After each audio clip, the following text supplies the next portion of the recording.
اهدنا الصراط المستقيم.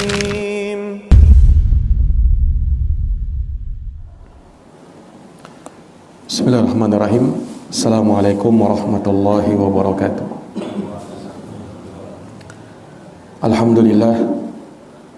Alhamdulillahi rabbil alamin. Wa bihi nasta'inu ala umuri dunya waddin.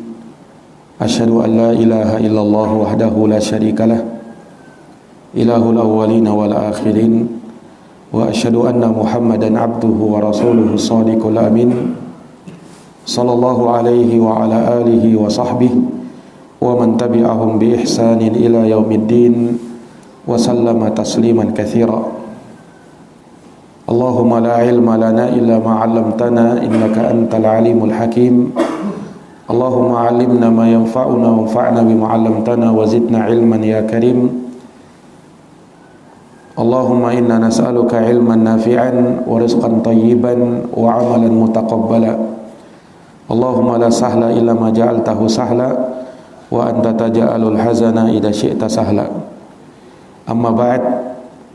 Ikhwani rahimani wa rahimakumullah. Alhamdulillah, kembali dengan taufik dari Allah Subhanahu wa taala kita dapat melanjutkan pelajaran atau pembahasan dari Kitabul Jami' dari Bulughul Maram karya Al-Hafidz Ibnu Hajar Al-Asqalani rahimahullahu taala. Kita masih dalam bab At-Targhib fi Makarimil Akhlaq. Bab dorongan, anjuran untuk berakhlak dengan akhlak yang mulia. Hadis yang kita akan bacakan pada kesempatan ini, kata Al-Hafidz Ibnu Hajar, wa an Abi Hurairah radhiyallahu taala anhu qala, dari Abu Hurairah, semoga Allah meridhai beliau berkata, qala Rasulullah sallallahu alaihi wasallam, Rasulullah sallallahu alaihi wasallam bersabda, ma naqasat sadaqatun min mal, sedekah tidak akan mengurangi harta. Wa ma zadallahu 'abdan bi afwin illa 'izza, dan tidaklah Allah menambahkan pada diri seorang hamba sifat pemaaf melainkan Allah akan berikan kemuliaan untuknya. Wa ma tawadha'a ahadun lillahi illa rafa'ahu Allah taala, dan tidaklah seseorang bersifat atau bersikap tawadhu karena Allah melainkan Allah akan mengangkat dirinya. Akhrajahu Muslimun. Hadits ini dikeluarkan dan diriwayatkan oleh Imam Muslim dalam kitab sahihnya pada nomor hadis 2588. Iya. Hadits ini mengajarkan kepada kita tiga akhlak yang mulia. Yang pertama, anjuran untuk bersedekah. Yang kedua, memaafkan. Dan yang ketiga, untuk bersifat dengan sifat tawadhu. Ini tiga akhlak mulia yang dituntunkan di dalam agama kita. Nah, dan dari tiga akhlak yang mulia ini akan menyebabkan seseorang mendapatkan keutamaan dan kemuliaan, balasan dan pahala di sisi Allah Subhanahu wa taala dengan kebaikan yang sempurna, baik di dunia maupun di akhirat. Baik di dunia maupun di akhirat. Iya. Yang pertama, Rasulullah menyebutkan ma naqasat sadaqatun min mal.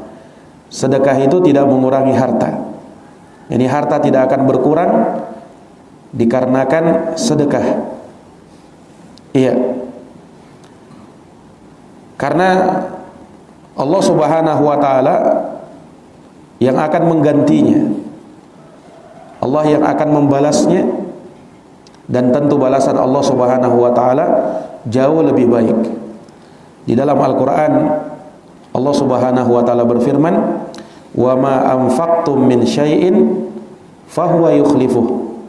Dan apapun yang kalian infakkan dari sesuatu apapun, maka dialah Allah yang akan menggantinya. Allah Subhanahu wa taala yang akan menggantinya. Dan Allah menggantinya tentu dengan yang lebih baik. Terkadang Allah Subhanahu wa taala berikan balasan di dunia, dan terkadang Allah Subhanahu wa taala berikan balasan di dunia dan di akhirat. Di dunia dan di akhirat. Makanya banyak dalil-dalil yang menyebutkan akan keutamaan orang yang menafkahkan dan menginfakkan hartanya di jalan Allah. Semisal ayat mathalul ladina yunfiquna amwalahum fi sabilillah kamathali habbatin ambatat sab'a sanabil fi kulli sumbulatin mi'atu habbah wallahu yudha'ifu liman yasha wallahu wasi'un alim. Perumpamaan orang-orang yang menafkahkan hartanya di jalan Allah seperti orang yang menanam satu benih. Dari sana akan tumbuh 7 tangkai, dan pada setiap tangkai akan berbuah 100 benih. Dan Allah Subhanahu wa taala akan melipat gandakan lagi bagi siapa yang dikehendakinya, dan Allah Maha luas karunia-Nya dan Maha berilmu. Nah, disebutkan dalam hadis ada salah seorang sahabat yang datang kepada Nabi SAW membawa seekor onta. Kata dia, ya Rasulullah, onta ini saya infakkan di jalan Allah.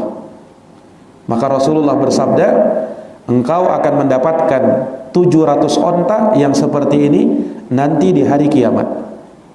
Engkau akan mendapatkan 700 onta nanti pada hari kiamat.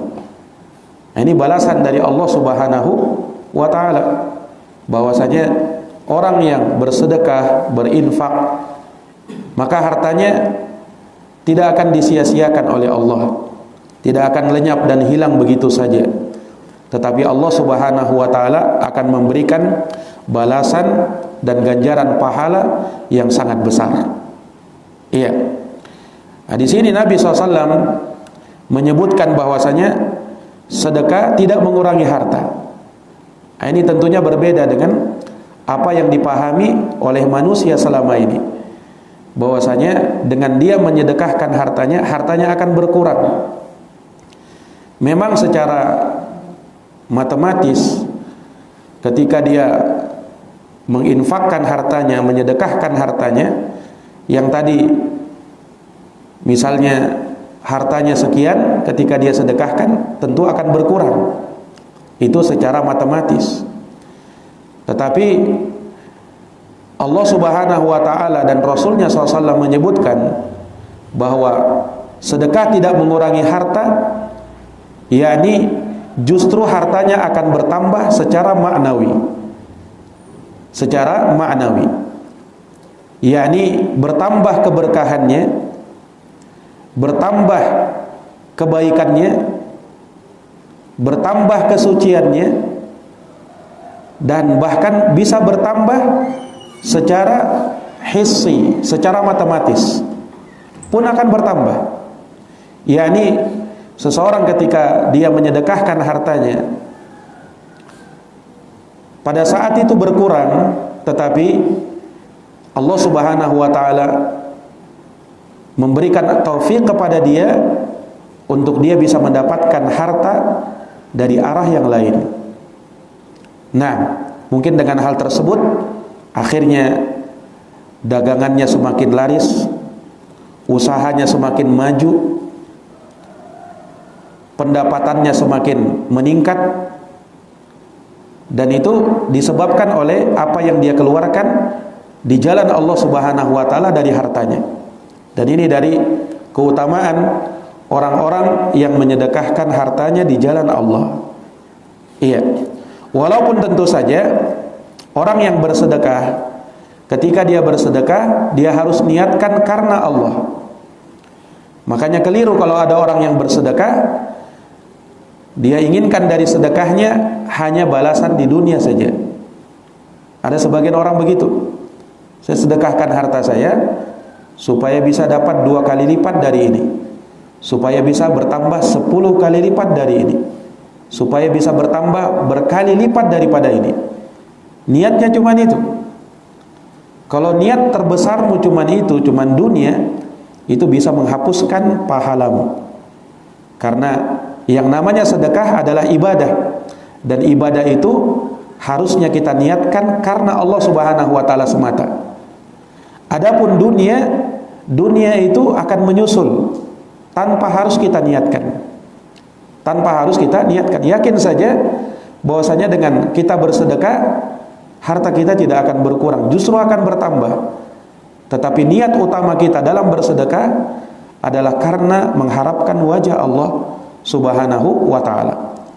Sehingga kalaupun misalnya dia belum dapat pada waktu itu, hartanya belum dilipat gandakan di saat itu, Allah Subhanahu wa ta'ala sudah melipat gandakan untuknya nanti di akhirat. Nanti di akhirat. Nah, ini ikhwani fiddin, a'azani Allahu wa iyyakum. Dan harta yang disedekahkan itu, itulah yang akan tinggal dan tersisa. Iya. Disebutkan dalam sebuah hadis bahwasanya Nabi pernah dihadiahkan seekor kambing. Kemudian kambing tersebut diperintahkan oleh Nabi untuk disembelih. Kemudian dagingnya dibagi-bagikan kepada fakir miskin. Setelah itu Nabi SAW datang, kemudian bertanya, apakah masih tersisa dari kambing tersebut? Maka dijawab oleh Aisyah radhiyallahu anha, ya Rasulullah, masih tersisa pahanya. Selebihnya sudah disedekahkan. Yang tersisa cuma paha kambing saja, satu paha kambing. Maka kata Nabi SAW, semuanya tersisa kecuali pahanya. Semuanya tersisa kecuali pahanya. Maksudnya apa? Ya maksudnya sabda Nabi SAW bahwa yang tersisa, semuanya tersisa kecuali pahanya, yakni hakikatnya, ya, apa yang dia sedekahkan, apa yang dia infakkan, itulah yang akan tersisa dan akan terus tersimpan, nanti akan dia miliki pada hari kiamat. Sementara apa yang dia makan itu tidak akan tersisa, karena untuk konsumsi dirinya dan tidak akan membuahkan apa-apa. Sementara apa yang dia sedekahkan, apa yang dia infakkan, itulah yang tersisa dan akan menjadi kekal milik dirinya. Nah, ini para hadirin yang dirahmati dan dimuliakan oleh Allah. Makanya bersedekah ini termasuk dari sifatnya orang-orang yang bertakwa. Makanya ketika disebutkan ciri orang-orang yang bertakwa itu dalam surat Ali Imran, ya, Allah Subhanahu wa taala sebutkan alladzina yunfiquna fis sarra'i wad-dharra. Dari sifat orang yang bertakwa, mereka yang menginfakkan hartanya fis sarra'i wad-dharra, baik di saat senang maupun di saat susah, baik di saat lapang maupun di saat sempit. Iya. Artinya seseorang itu tidak disyaratkan nanti dia baru berinfak ketika dia sudah menjadi orang kaya, tetapi dia sudah belajar untuk berinfak bahkan pada saat dia pun sempit dan miskin. yakni dia infakkan apa yang dia bisa infakkan, walaupun dalam jumlah yang kecil, walaupun dalam jumlah yang sedikit, tetapi dari situlah dia mengharapkan pahala di sisi Allah Subhanahu wa taala. Karena yang dilihat oleh Allah bukan banyak atau sedikitnya infakmu, tetapi yang Allah Subhanahu wa taala lihat adalah bagaimana keikhlasanmu, kerelaan hatimu di dalam mengeluarkan hartamu di jalan Allah Subhanahu wa taala. Iya. Maka ikhwani fiddin, a'azani Allah wa iyyakum, sedekah itu punya banyak keutamaan, punya banyak kemuliaan. Seorang yang bersedekah akan hilang darinya sifat kikir dan bakhil, yang hal tersebut ada pada diri manusia. Memang sudah tertanam pada sifat manusia itu sifat kikir dan bakhil. Mungkin tidak ada yang mengajari dia untuk hal tersebut, tetapi hal tersebut memang sudah tertanam. Coba lihat pada sebagian anak-anak. Iya. Pada sebagian anak-anak kecil mungkin yang masih kecil, ya, umur berapa tahun, umur 2 tahun, umur 3 tahun. Ya terkadang sifat kikir itu sudah ada pada dirinya. Dia tidak suka untuk berbagi. Dia tidak mau untuk disaingi. Dia tidak mau untuk memberi kepada yang lain. Padahal mungkin tidak ada yang mengajari dia untuk hal tersebut. Tetapi memang hal itu sudah tertanam pada dirinya. Kenapa? Karena jiwa itu ya akan mendorong seseorang untuk memuliakan dirinya sendiri dan tidak ingin memuliakan orang lain, mencukupi dirinya sendiri dan tidak ingin mencukupi orang lain. Dia ingin berkuasa terhadap apa yang dia miliki dan dia tidak mau berbagi kepada yang lainnya. Nah, maka ini sebagai motivasi dari Nabi SAW bahwasanya ma naqasat sadaqatun min mal. Sedekah itu tidak akan mengurangi harta, justru akan menambah harta seseorang. Disebutkan dalam sebuah hadis, ma min yaumin, tidak ada satupun hari illa wa fihi malakani yanzilani, kecuali di hari itu akan ada 2 malaikat yang turun. Malaikat yang satu berkata, Allahumma ya Allah, berikanlah kepada orang yang memberikan hartanya pada hari ini ganti yang terbaik. Dan malaikat yang satunya berkata, ya Allah, berikanlah kepada orang yang menahan hartanya pada hari ini ganti yang buruk. Didoakan oleh malaikat Allah Subhanahu wa taala orang yang menahan hartanya dengan doa kejelekan, dan orang yang memberikan hartanya di jalan Allah dengan doa kebaikan.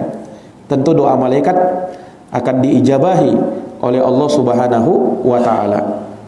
Nah, ikhwani fid din wa akhwati fillah, a'azani Allahu wa iyyakum. Maka inilah keutamaan dari orang yang menyedekahkan hartanya di jalan Allah Subhanahu wa taala. Allah akan memberikan kepadanya kebaikan, kebaikan di dunia dan kebaikan di akhirat. Dan hartanya akan terhindar dari kerugian, dari kebinasaan. Karena harta itu dari perkara yang akan besar, nanti kita akan pertanggungjawabkan di hadapan Allah Subhanahu wa taala. Iya. Makanya dalam hadis itu bahwa di antara yang kita akan mintai pertanggungjawaban dan harus kita siapkan jawabannya di hadapan Allah, wa an malihi, tentang harta kita. Min aina iktasabahu wa fima anfaqahu. Dari mana kau dapatkan itu harta? Kemudian kemana kau belanjakan? Itu 2 pertanyaan yang mesti kita siapkan pada hari kiamat.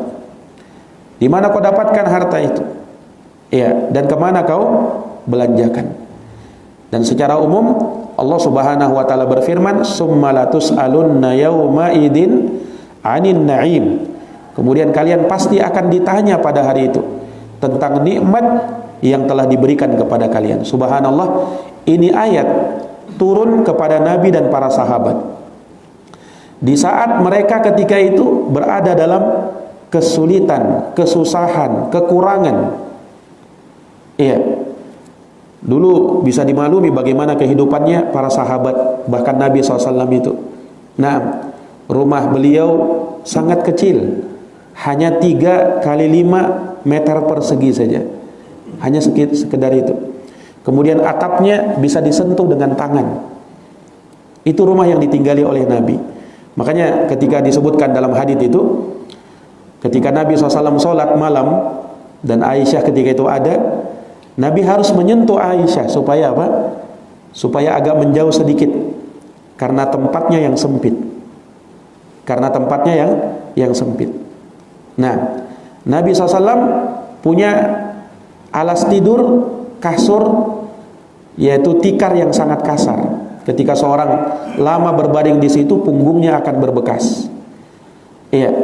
Kemudian lantai rumahnya Nabi SAW itu hanya tanah dan pasir. Iya, dan seperti kita sekarang. Nah, lantainya keramik, ya, atau paling tidak mungkin kayu dilapisi dengan karpet yang nyaman. Kemudian plafonnya tinggi, ada plafonnya, ya. Rumahnya juga lapang cukup. Subhanallah. Nah, Dan banyak dari sahabat Nabi yang tidak punya rumah ketika itu. Tidak punya rumah pada saat itu. Sehingga mereka harus bermalam di Masjid Nabawi. Nah, mereka harus bermalam di Masjid Nabawi. Makanan dan minumannya, Nabi pernah selama 3 bulan dapurnya tidak mengeluarkan asap. Sampai orang bertanya, terus apa yang menghidupi Nabi tatkala itu? Kata Nabi, aswadan, 2 yang hitam, yaitu korma dan air. Selama 3 bulan Nabi dan istrinya cuma makan korma plus air, itu saja. Bayangkan. Nah, ini kan luar biasa ini, bagaimana kesulitan yang dihadapi pada saat itu. Iya. Dan masih banyak lagi. Ya, tidak jarang Nabi dan para sahabat itu kelaparan. Subhanallah. Bersamaan dengan itu ayat ini turun. Summa latus'alunna yawma idzin 'anil na'im.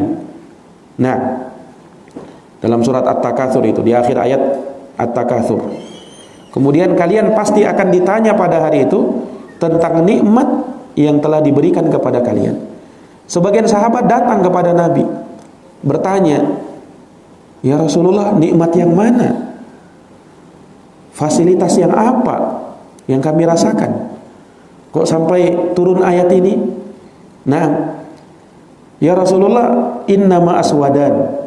Ya Rasulullah, kami itu cuman makan kurma dan minum air saja. Apakah itu juga akan ditanya?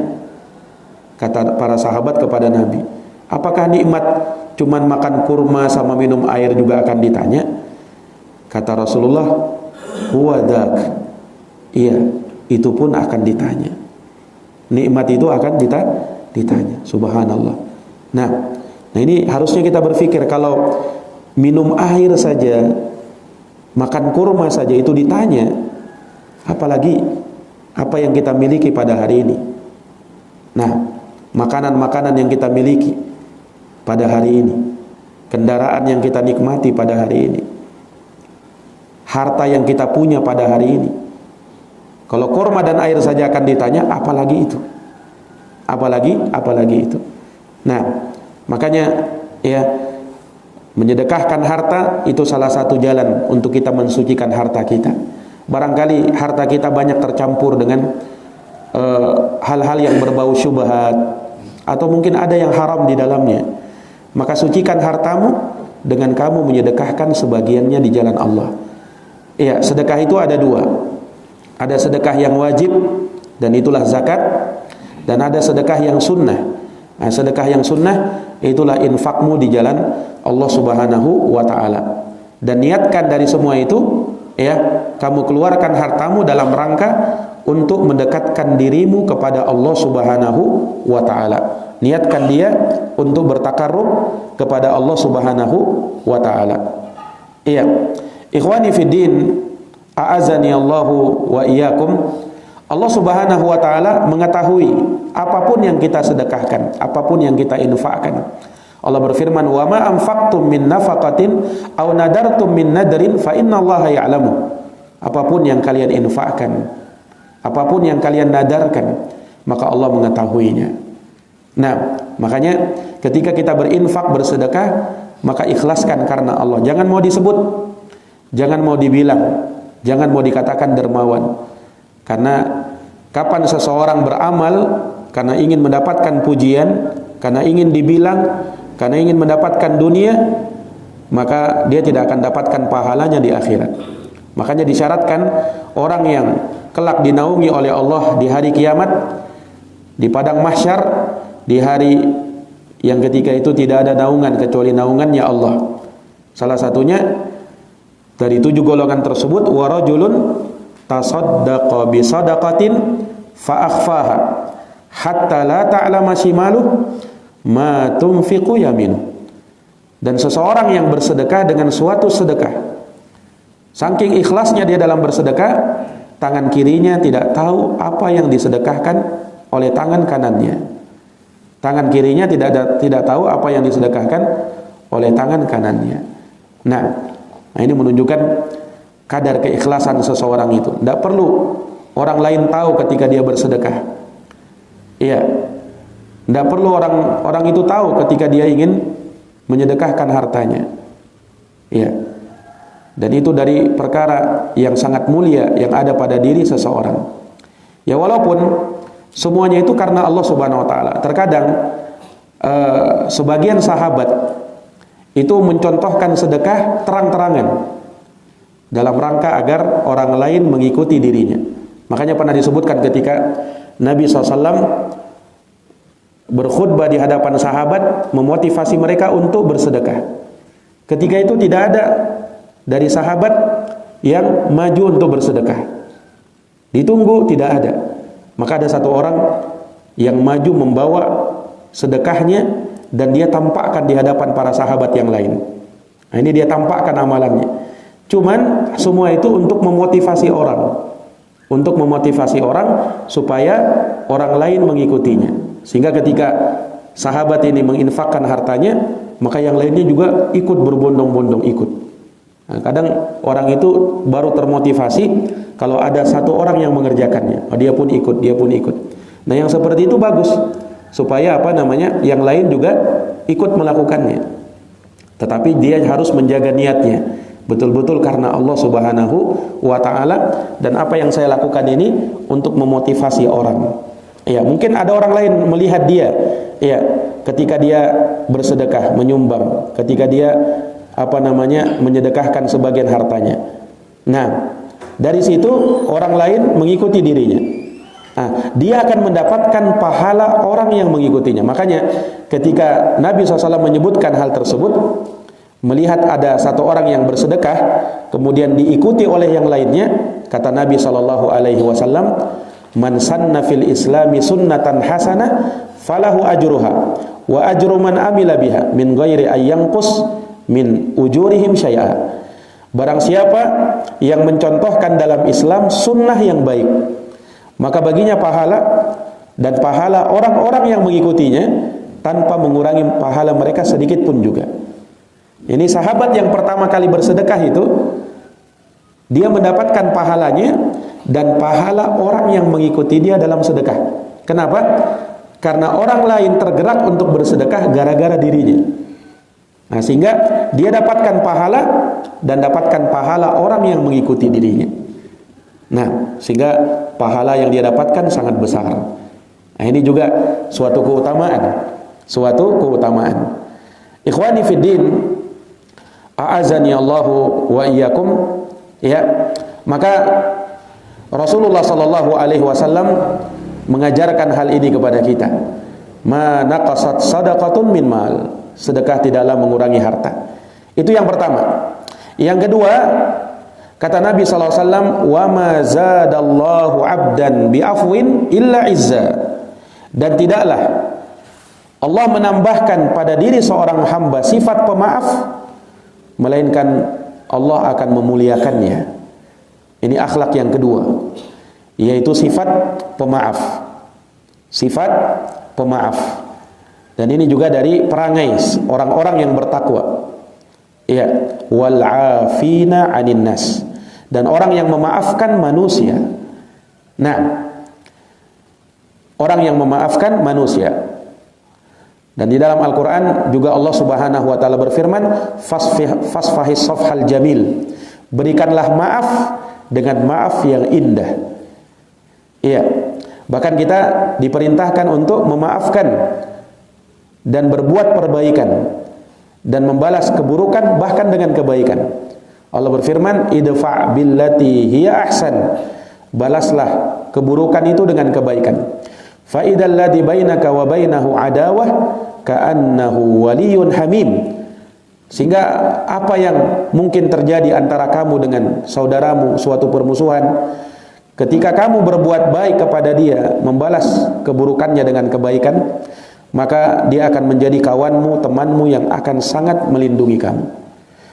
Akan tetapi wa ma yulaqqaha illal ladzina sabaru wa ma yulaqqaha illa dzu hadzin 'adzim.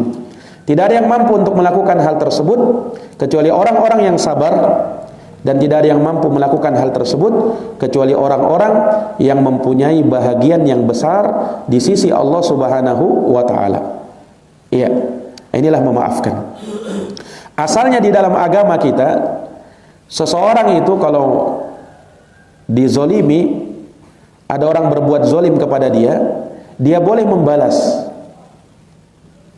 Itu dibolehkan berdasarkan ayat wa jazaa'u sayyi'atin sayyi'atun misluha. Balasan kejelekan adalah kejelekan semisalnya pula. Tetapi membalas, ya, itu disyaratkan tidak boleh melampaui batas.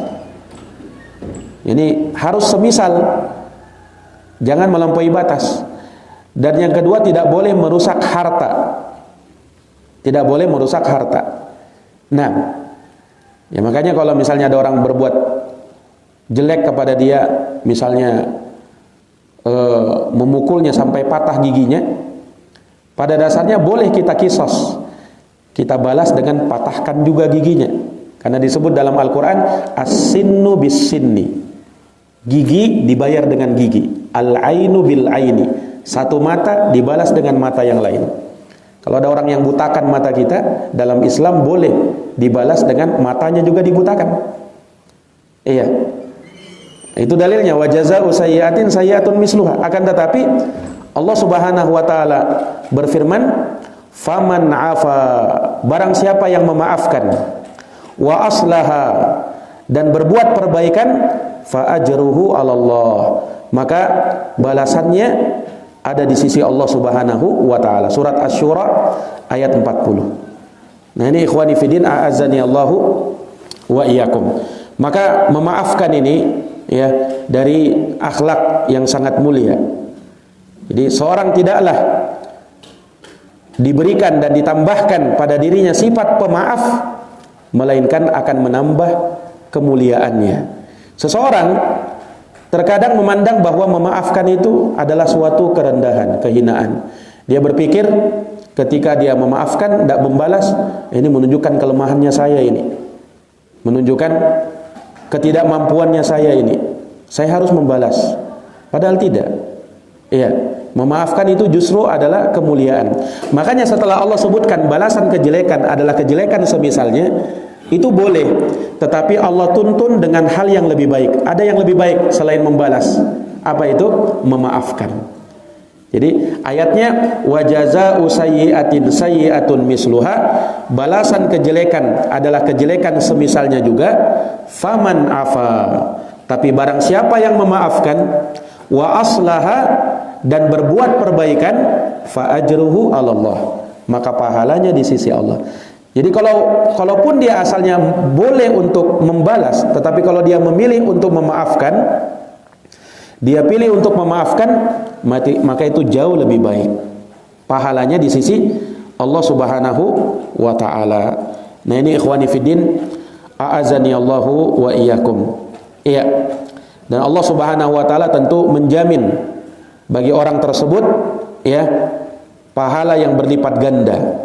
Pahala yang berlipat ganda. Nah, karena di saat itu dia mampu mengekang amarahnya, emosinya. Iya. Nah, inilah yang muncul dari sifat maaf itu. Orang kan cenderungnya kalau ada orang berbuat jelek sama dia, dia akan marah, dia akan balas, dia akan terjang juga. Nah, tetapi kalau dia memaafkan, berarti dia menahan amarahnya. Iya, dan menahan amarah ini sangat mulia. Disebutkan dalam Quran dari sifat orang yang bertakwa, wal kadhiminal ghaidha, dan orang-orang yang menahan amarahnya. Orang-orang yang menahan amarahnya. Nah, bahkan disebutkan keutamaan orang yang menahan amarah dalam hadis yang diriwayatkan oleh Imam Abu Daud.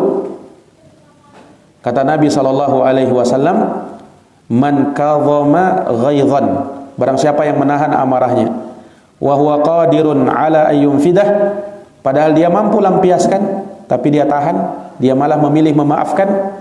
Nah, maka kata Nabi, da'ahu Allahu yaumal qiyamah, kelak nanti di hari kiamat Allah akan panggil dia ala ru'usil khalaiq, di hadapan seluruh makhluk, summa yukhayyirahu minal huril 'aina ma syaa, lalu dia akan disuruh memilih mana bidadari yang dia inginkan akan menjadi istrinya nanti di dalam surga.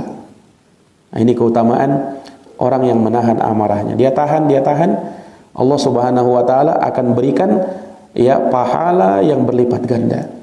Bahkan disuruh memilih bidadari mana saja yang dia mau, yang dia inginkan untuk menjadi pendampingnya nanti di dalam surga Allah Subhanahu wa taala. Itu yang kedua. Kemudian yang ketiga, kata Nabi sallallahu alaihi wasallam, "Wa ma tawadhu'a ahadun lillah illa rafa'ahu Allah taala." Tidaklah seorang itu tawadu karena Allah, melainkan Allah akan mengangkat derajatnya. Allah akan mengangkat derajatnya. Inilah keutamaan tawadu. Tawadu itu merendah di hadapan orang lain, rendah hati orangnya. Iya, lawannya adalah kesombongan. Iya, makanya orang yang sombong dia akan jauh dari sifat tawadu. Orang yang tawadu maka dia akan mengusir kesombongan, kecongkakan dari dalam dirinya. Apa yang mau kita sombongkan? Apa ilmu yang sudah kita dapatkan sehingga kita mau sombong? Seberapa besar harta yang sudah kita dapatkan kita mau sombong? Apa yang kita miliki sehingga kita mau menyombongkan diri? Kekuatan apa? Nah, tidak ada yang pantas untuk kita sombongkan. Ya, kita ini adalah makhluk Allah, hamba. Ya, hamba itu dalam bahasa Arab abdun namanya. Artinya yang rendah. Kita saja itu sudah digelari dengan kerendahan. Abdun itu kalau orang Arab mengatakan thariqun mu'abbad. Jalan yang abad, artinya direndahkan, diinjak-injak. Yang namanya jalan itu kan suka diinjak. Nah, dalam bahasa Arab, kalau orang mengatakan jalan itu thariqun mu'abbad, jalan yang diinjak-injak, ya, yang rendah. Nah, kita itu seperti itu keadaannya di hadapan Allah Subhanahu wa taala.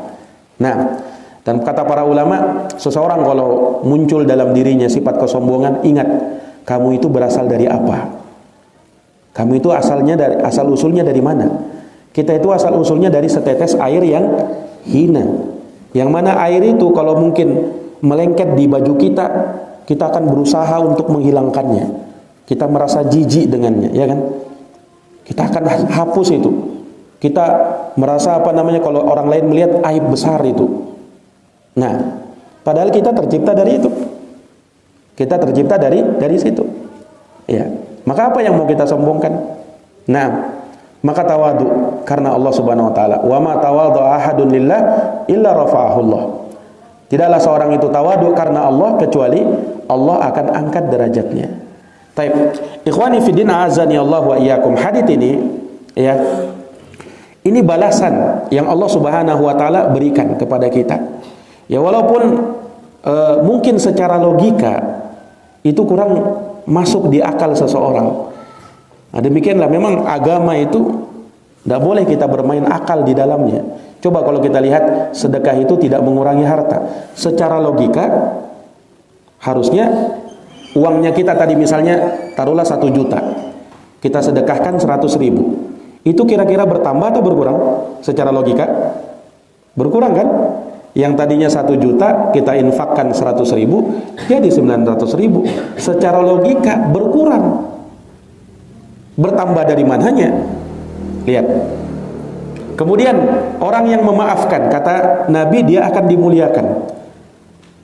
Memaafkan ya, itu cenderung kepada sifat apa?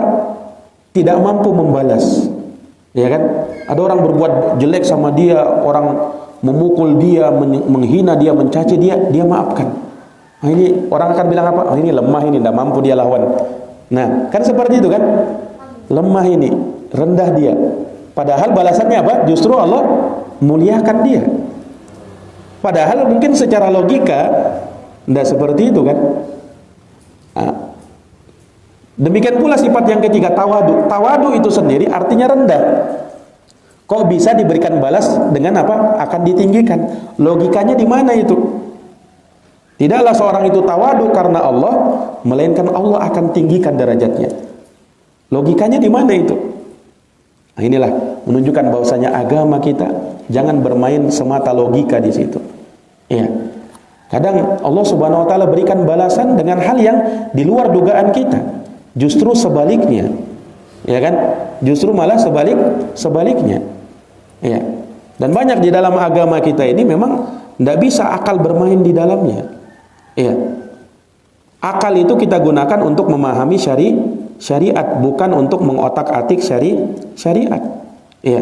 Akal itu kita gunakan untuk memahami agama ini. Tentunya akal itu kita gunakan, bukan akal itu sama sekali tidak digunakan.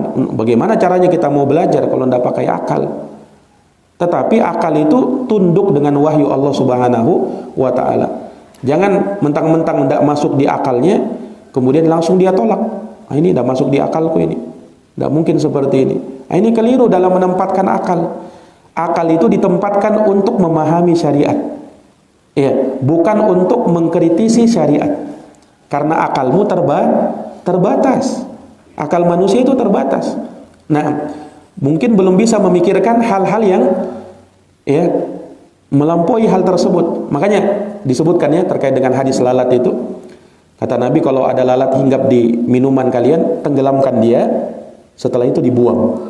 Kemudian minum lagi, jangan dibuang airnya, diminum. Kenapa? Fa inna fi ahadi janahaihi shifa wa fil akhar da. Karena pada salah satu sayapnya itu ada obat, dan pada sayap yang lain ada penyakit. Dulu ketika keluar hadits ini, orang menolak hadits ini, banyak yang menolak dari kalangan aqlaniyun. Tidak mungkin hadits ini. Masa lalat ada obatnya, nah sayapnya lagi dari sisi mana? Sampai menolak, sampai seakan-akan ini mungkin cuma anu saja Nabi. Nabi kan bukan ahli kedokteran, tidak tahu Nabi itu. Sampai berkata seperti itu. Dia tidak tahu bahwasanya Nabi itu berucap bukan dengan hawa nafsunya, tapi dengan wahyu. Subhanallah, seiring dengan berkembangnya zaman, ternyata dibuktikan oleh kedokteran di zaman sekarang. Makanya gara-gara itu banyak orang masuk Islam. Banyak orang-orang masuk Islam. Mereka dulu tidak tahu kalau sayap nyamuk itu ada obatnya. Tetapi setelah mereka teliti, betul ada zat-zatnya di situ, yang di situ mengandung obat. Dan pada satu sayapnya itu penyakit. Subhanallah. Baru terbukti di zaman sekarang. Sehingga ketika itu orang-orang yang menolak hadits itu menyesal. Ternyata betul, ternyata apa yang disabdakan oleh Nabi. Nah, dulu mungkin belum masuk akalmu. Sekarang ini ikhwani fillah azani Allah wa iyyakum. Makanya orang-orang kafir ya, musyrikin jahiliyah itu menolak Nabi gara-gara menuhankan akalnya. Ketika Nabi SAW mengatakan Isra Mi'raj itu kan perjalanan cuma 1 malam, kira-kira masuk akal enggak di zaman itu? Enggak masuk akal kan? Enggak masuk akal kok Nabi cuma jalan dari Mekah ke Palestina cuma 1 malam, bahkan kurang dari 1 malam. Dulu ditempuh 1 bulan. Satu bulan. Kok cuman 1 malam naik ke atas langit lagi, pulang, kemudian menceritakan itu Nabi Isra Mi'raj. Tidak masuk akal. Orang Islam banyak murtad ketika itu. Sebagian dari sahabat ada yang murtad gara-gara itu. Kenapa? Tidak masuk akal. Alasannya itu tidak masuk akal. Nah, ini dikhawatirkan orang-orang yang selalu menimbang syariat itu dengan akalnya. Tidak masuk akal ini, tidak masuk akal. Banyak nas akan ditolaknya kalau tidak masuk akal. Akan banyak, ya kan? Termasuk itu Isra Mi'raj itu, Anda masuk akal juga itu. Nah, tapi subhanallah di zaman sekarang, lihat terbukti kan? Walaupun mungkin belum ada ya kecepatan seperti buraknya Nabi itu, yang kecepatannya sampai sejauh mata memandang 1 kali langkahnya. Tetapi yang dulu bisa ditempuh cuma 1 bulan, jaraknya ditempuh 1 bulan, sekarang dari Mekah ke Palestina ditempuh dengan pesawat cuma beberapa jam saja. Terbukti enggak? Enggak sampai 1 hari, cuma beberapa jam saja. Subhanallah. Nah itu zaman sekarang, ya kan? Kita enggak tahu nanti perkembangan zaman lagi. Bisa jadi mungkin ada, masya Allah, kecepatan mungkin pesawat itu, ya, bahkan ada jet sekarang juga kan yang mengalahkan kecepatan suara. Bayangkan cepatnya itu, suaranya kalah. Pernah dengar itu, Pak? Jet yang mengalahkan kecepatan suara. Itu ada ya, teknologi sekarang itu. Nah ini di zaman sekarang loh. Bagaimana lagi dengan perkembangan zaman berikutnya? Akan terjawab semua itu. Nah, hanya orang kalau sudah terlalu mengkultuskan akalnya ya seperti itu. Nah, ya sama dengan hadits-hadits ini ya. Ya, orang kan mungkin berpikir, masa sedekah menambah harta ya? Nyatanya hartaku ketika sedekahkan tambah sedikit. Nah, mana bertambahnya? Ya. Itu kau pikir kalau secara logika mungkin. Tetapi Allah Subhanahu wa taala bisa memberikan kepadamu jalan-jalan untuk kamu mendapatkan harta dari mulai apa yang kamu sedekahkan tersebut. Ini ikhwani fiddin, a'azani Allahu wa iyyakum. Ya. Maka di dalam hadis ini terdapat banyak faidah yang kita bisa ambil sebagaimana yang disebutkan oleh para ulama, di antaranya dorongan dan anjuran untuk bersedekah. Dorongan dan anjuran untuk mensedekahkan harta di jalan Allah Subhanahu wa taala.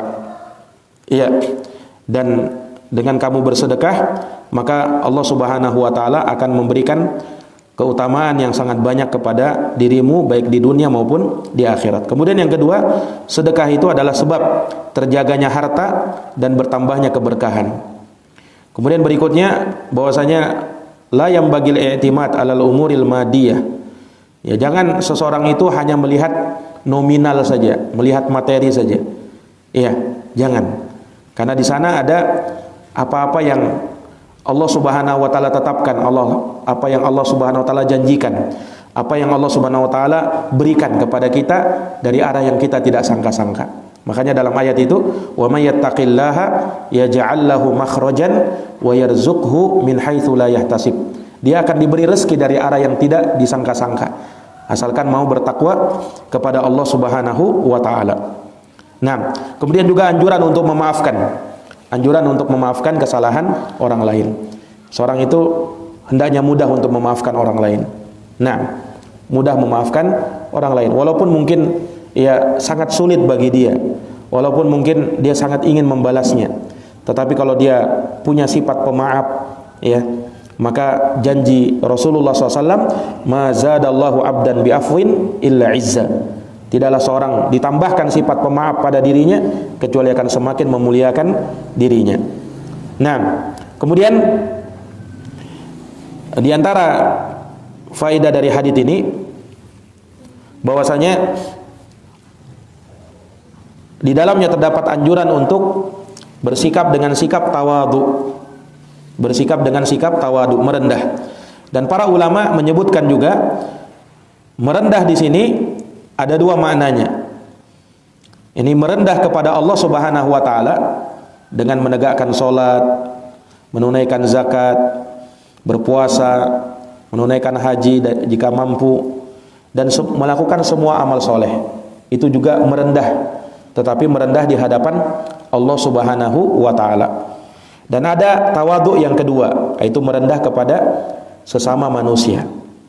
Merendah di sini dengan makna dia rendah hati, tidak sombong, tidak takabur, tidak congkak, ya. Tapi dia merendah diri. Nah, ketika ada orang yang menyebut dia, memuji dia dengan pujian kebaikan, maka dia merendah. Aku tidak seperti yang kamu sebutkan. Nah, seperti itu. Karena apa? Tentunya di samping dia punya keutamaan mungkin, tetapi di sisi lain dia juga punya kekurangan. Yang kekurangan itu boleh jadi orang belum tahu kekurangan yang ada pada dirinya. Nah, kemudian dari hadis ini juga kita bisa mendapatkan faidah bahwa seluruh perkara itu milik Allah Subhanahu wa taala. Yani Allah bisa merendahkan siapa saja yang Dia kehendaki dan Allah bisa meninggikan siapa saja yang Dia kehendaki. Nah, Allah meninggikan dan mengangkat derajat siapa dari makhluknya yang Dia inginkan, dan Allah akan merendahkan dan menghinakan siapa dari makhluknya yang Allah inginkan. Iya. Kemudian dari hadis ini juga seorang hendaknya belajar untuk memperhatikan keikhlasan. Dan keikhlasan itu merupakan pondasi dari setiap amalan yang kita kerjakan. Tanpa ikhlas, maka sia-sia amal yang kita kerjakan. Makanya dikatakan wa ma tawadhu'a ahadun lillah. Tidaklah seorang itu tawadu karena Allah. Jadi dia niatkan karena Allah, baru dia dapatkan pahala itu. Nah, baru dia dapatkan pahala itu. Itu keikhlasan.